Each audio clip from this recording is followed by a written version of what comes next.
안녕하세요 여러분, 반갑습니다. 누구나 이해하기 쉽게 기업에 대한 정보를 전달드리고 있는 대기업 김아진 멘토입니다. 오늘 데이터 솔루션 같이 한번 살펴보겠습니다. 오늘 장에서 약간의 조정이 좀 나왔죠. 근데 다행히도 굉장히 좀 제가 개인적으로 보고 있는 이 중요한 지지라인 같은 경우에 이탈은 없었습니다. 그래서 좀 불행 중 다행인 흐름을 보여주었어요. 그래서 오늘 영상에서는요, 사실 뭐 데이터 솔루션 관련된 뭐 개별적인 이슈가 없는 상황에서 나오고 있는 지금 조정이기 때문에 우리 여러분들께서 좀 알고 계셔야 할 내용이 있습니다. 일단은 연속된 지수 하락 속에서 우리 데이터 솔루션은 4거래일 동안 보합권을 좀 유지를 해주고 있거든요. 여기서 이야기하고 있는 이 보합은요, 오늘 장에서 나왔던 이 조정, 그게 오늘 장만 보는 게 아니라 4거래일 동안 이 주가 흐름이 한 약간 뭐 이런 느낌입니다. 그래서 뭐 거의 그냥 보합권이다, 이렇게 좀 보고 있습니다. 그렇지만 지수는 계속해서 무너지고 있는 와중에 이렇게 좀 지켜주고 있는 흐름이기 때문에 일단은 이 포인트가 우리한테 좀 고무적인 사실이 될 수가 있어요. 그리고 두 번째가 오늘 영상을 제가 좀 설명을 드릴 겁니다. 증시가 지금 현재 무너지고 있는 가장 근본적인 이유에 대해서 말씀을 드릴 거예요. 아마 우리 여러분들도 다 알고 계실 내용입니다. 여기서 알고 있고, 여기서 알고 있고, 여기서 알고 있고, 여기서 알고 계실 거예요. 근데 제가 이거를 하나로 통합해서 이 논리 흐름을 만들어 드릴 겁니다. 사실 지금처럼 뭐 이 대하락장, 이런 이 하락장의 연속에서는 뭐 별다른 뭐 걸출한 대응 방법 이런 거 없어요. 그냥 기본에 충실하는 게 가장 중요한 대응 방법이 될 수 있기 때문에 이 데이터 솔루션이라는 개별 종목 관련된 뭐 개별적인 이슈, 어떠한 악재 때문에 무너지고 있는 흐름이 아니니까 우리가 좀 이 거시적으로 이 거시 경쟁의 흐름을 어느 정도는 파악을 하고 있어야 합니다. 그래서 오늘 영상에서 이 부분 같이 말씀을 드릴 거고요. 사실 뭐 지금 우리 데이터 솔루션도 오늘 같은 경우에 주가 조정이 나왔지만 거래량이 실린 주가 조정이 아니었기 때문에 지금 당장은 이 수급 주체가 큰 의미가 없다라는 말씀을 좀 드리면서 오늘 영상 본격적으로 시작해 보도록 하겠습니다. 우선 관련된 내용 살펴보기 전에 차트를 먼저 한번 좀 보고 가시면요, 오늘 이렇게 시가 기준으로 했을 땐 1.34% 상승으로 시작을 했어요. 근데 결국에는 3.89% 마이너스로 밀리면서 오늘 장 마무리를 했어요. 제가 지난번 영상에서 말씀드렸던 이 가장 두꺼운 매물대의 상단 부근인 약 7,600원 근처에서 오늘도 어제도 저항에 밀리는 모습 보여주었습니다. 어제는 장중 고가 7,670원 터치하고 윗골을 달고 내려왔죠. 그리고 오늘은 7,620원 터치하고 내려왔습니다. 자, 그렇기 때문에 제가 좀 말씀을 드려놨던 중요해 보이는 가격 구간은 좀 어느 정도 맞아 떨어지는 부분을 좀 확인을 해볼 수가 있었고요. 아직까지 이 지지선도 이탈하지 않았고 이 저항선도 돌파해주지 못했기 때문에 아직까지도 유효한 이런 구간이다, 이 정도 한번 좀 체크를 하시고요. 다시 한번 말씀드리자면 이런 뭐 기술적 분석은 저의 개인적인 견해이기 때문에 그냥 단순히 참고만 해주시길 바랍니다. 오늘 이러한 주가 조정은 아무래도 이 또 지수에 있습니다. 이 지수 차트를 분봉으로 한번 좀 놓고 이렇게 보시면요, 지금까지 꾸준하게 지수가 밀리고 있는 걸 확인할 수가 있어요. 이거 10분봉이거든요. 그래서 이거를 어제 오늘 장만 놓고 이렇게 한번 좀 보겠습니다. 이렇게 한번 좀 놓고 보시면 어제 장과 오늘 장인데, 오늘의 지수인데 어제도 이렇게 지수가 쭉 밀렸고 오늘은 갭 상승으로 출발을 해줬어요. 근데 상승하자마자 바로 좀 밀리면서 요 구간에서 좀 지지부진 횡보하다가 상승을 하는가 싶더니 장 막판에 쭉 밀리면서 결국엔 833으로 마무리했습니다. 어제 종가랑 거의 비슷해요.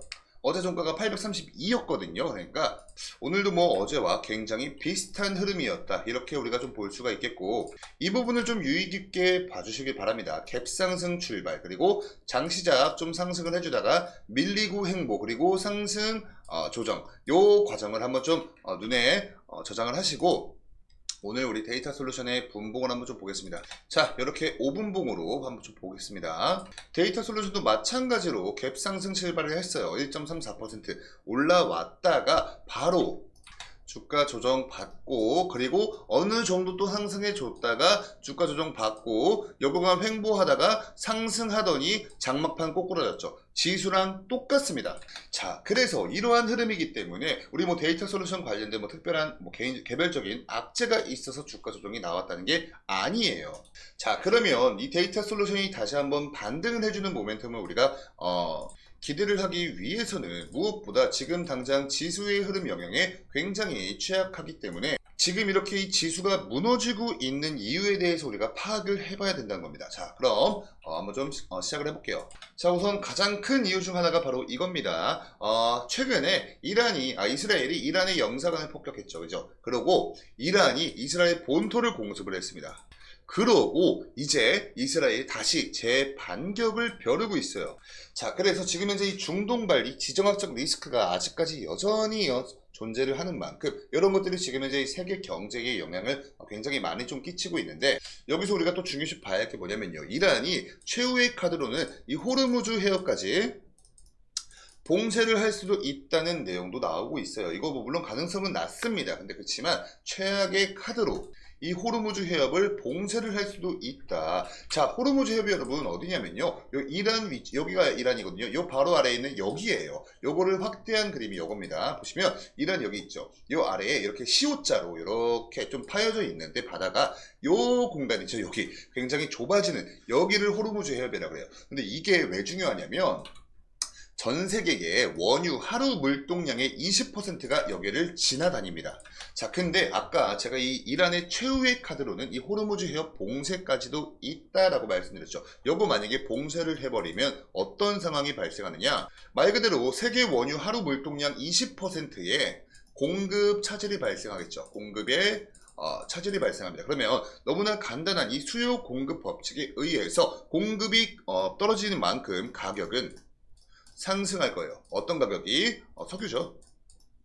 석유 가격이 상승할 수밖에 없습니다. 자, 근데 이렇게 이 석유 가격이 올라가게 되면요, 대부분 물가 상승도 같이 이렇게 동반이 되거든요.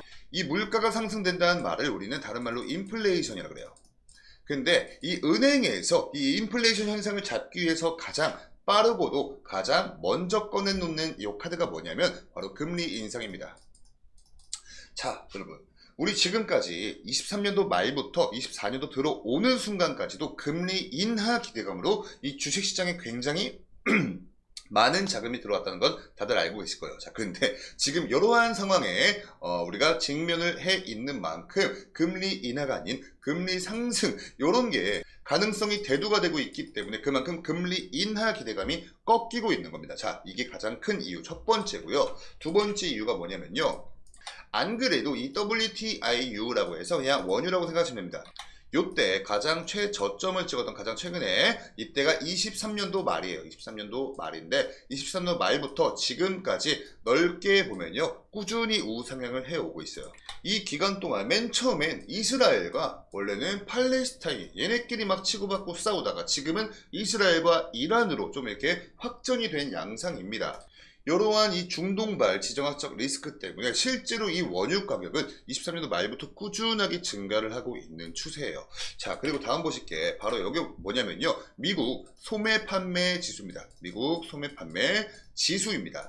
지난달과 비교를 했을 때의 수치예요. 이게 지난달과 비교를 했을 때 우리 예측값을, 시장의 전문가들 예측값은 0.4% 상승했을 것이다 예측했는데 실제로는 0.7% 상승하면서 서프라이즈가 나왔죠.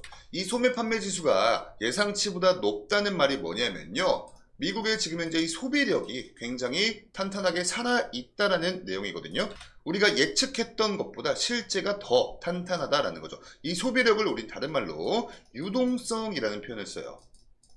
자금의 유동성이 살아있다라는 표현을 쓰는데, 자, 여기서 이게 이제 두 번째 이유입니다. 금리 인하 기대감이 꺾이고 있는 두 번째 이유가 바로 요건데, 금리를 여러분 인하시키는 목적 중에 하나가 뭐냐면 이 시장에 자금의 유동성을 발생시키기 위해서 금리 인하를 하는 거거든요. 근데 지금 현재 금리 인하가 되지도 않았는데 이미 우리의 예상치보다 소비력과 유동성이 풍부해요. 그러면 금리 인하를 시킬 이유가 사라지는 거겠죠. 자, 요게 금리 인하 기대 가능성을 사그라뜨리는 두 번째 이유이다. 이렇게 이해를 하시면 좋을 것 같고요. 마지막으로 세 번째가 바로 달러입니다. 달러. 지금 이게 원달러 환율인데 어제자 기준으로, 자, 4월 16일 오전 11시를 기준으로 해가지고 여기 보시면은 고가 보이시죠? 원달러 기준 환율이 1,400원을 어제 돌파를 했었어요. 그리고 오늘 조금 소폭 조정이 나오고 있고 지금 현재는 1,386원입니다.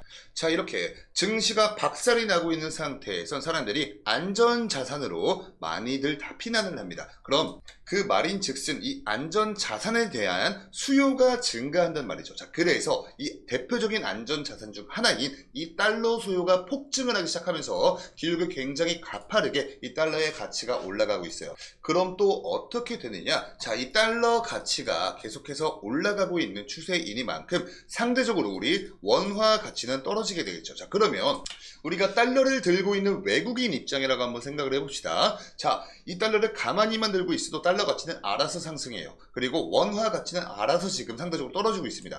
자, 그럼 지금 현재 이러한 상황에서 우리 여러분들께서 달러를 가지고 있는 외국인이라면 내가 굳이 이 가치가 오르고 있는 달러를 가치가 떨어지는 원화로 환전을 해서 대한민국 주식시장에 투자를 할까요? 저라면 안 할 것 같습니다. 왜냐하면 이거 자체가 다 외국인들한테는 비용이기 때문이죠. 그러면 어떻게 되느냐? 외국인의 수급이 줄어들겠죠. 그리고 반대로 그 전에 우리나라 국내 주식시장에 들어왔던 외국인들이 기존에 있었던 이 외국인들의 이탈이 발생할 수 있다는 거예요. 외국인들의 수급 감소와 외국인들 이탈률 증가. 이것 또한 지금 국내 주식 증시에 굉장히 많은 영향을 끼치는 이유 중에 하나이다. 이렇게까지 정리를 해볼 수가 있을 것 같습니다. 그리고 이제 피날레로 파월 의장이 직접 금리 인하 시간이 더 걸린다라고 발표까지 했어요. 이게 오늘 올라온 이슈입니다. 자, 그래서 지금 현재 국내 주식 증시뿐만 아니라 전 세계적으로 이 중국과 대만을 제외한 나머지 거의 대부분 국가에서 이 자금 이탈들이 발생하면서 거의 전 세계 증시가 지금 비가 내리고 있어요. 여기 보이시는 이 빨간색은 미국 다우존스인데요. 0.17% 상승했거든요. 그리고 미국 나스닥이 0.12% 빠졌기 때문에 요 미국은 그냥 거의 뭐 보합이다. 이렇게 보는 게 맞겠고, 중국과 대만만 제외하고는 거의 모든 나라의 증시가 이렇게 우후죽순 무너지고 있습니다. 이게 아까 제가 앞서서 지금까지 설명을 드렸던 이유예요. 자, 그래서 사실 지금 딱히 이 뭐 데이터 솔루션 개별적인 어떠한 이슈 때문에 주가 조정이 나오고 있는 건 아니니까 오늘은 이 차트에 관련된 설명은 조금 좀 생략을 하도록 하고요. 그래도 좀 고무적인 사실에 대해서 좀 말씀을 드리면 지금 4거래 연속 동안 이 구간에서 보합을 받고 있고 그리고 이 11선의 지지를 받고 있습니다. 근데 시장의 지수 자체는 엄청나게 떨어지고 있는 와중에 여기서 지금 이제 버텨주고 있는 거예요. 그러니까 요 위에서 이 시장의 지수가 지금 하방 압력으로서 누르고 있는데 요 밑에서 지금 아랫골이 달리면서 저가 매수세가 유입이 되면서 여기서 지금 팽팽하게 힘겨루기를 하고 있다는 겁니다. 자, 그럼 요 상태에서 이 지수만 이 아래쪽 하방 압력이 아니라 상방 압력으로 이렇게 지수가 다시 반등을 해줄 때 요 위로 가는 화살표가 두 개가 이제 뭉치게 되는 거니까 상승폭 훨씬 더 튀어나갈 수 있는 가능성이 높다. 우리가 이렇게 생각을 해볼 수가 있을 것 같네요. 자, 그럼 뭐 추가적인 이슈나 또 정보들 나오면 제가 우리 여러분께 이렇게 설명을 드리는 시간을 갖도록 하고요. 지금까지 대유협의 김하진 멘토였고 오늘 영상이 도움되셨으면 영상에 좋아요 버튼으로 많은 응원도 부탁드리겠습니다. 그럼 감사합니다.